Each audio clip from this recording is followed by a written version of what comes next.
simplifying your home and your life doesn't necessarily mean you're going to be a minimalist. It just means that you're being more intentional about what you do with your time, who you do things with, what you spend your money on, how you live. And it's like a slow living at a confident, fast speed. So you're not rushed, you're not hurried, you're not feeling pressured to constantly consume.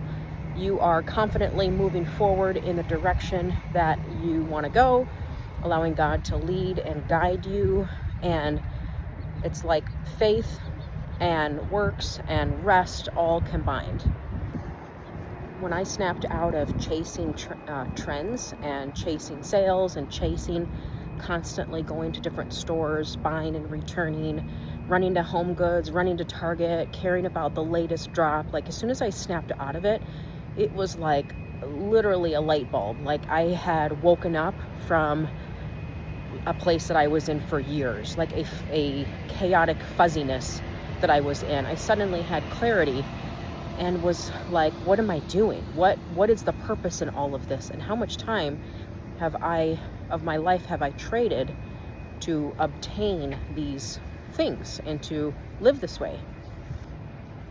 And the reality is it's a never-ending cycle. You're never going to be satisfied because there's always going to be something new.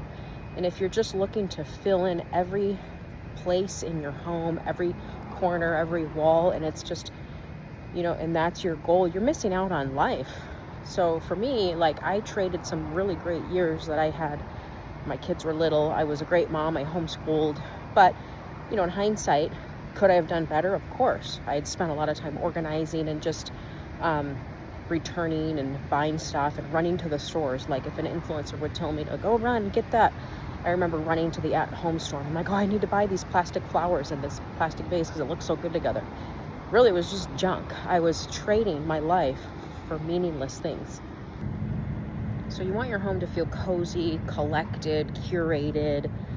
So you're going to look for things that match that. But just because it looks great in someone else's home does not necessarily mean it's going to look great in your home. You have to work with the space that you have. For example, I have a lot of windows, so I can only display furniture a certain way, and I can only put artwork on certain walls. So some things that look great in other people's homes may not look great in my home. And so you have to work with what you have. If you don't have a lot of light, you may not want dark walls. If you choose to do like a lot of browns and beiges, it's gonna definitely feel cozy and layered, but it's gonna take on more of a rustic look.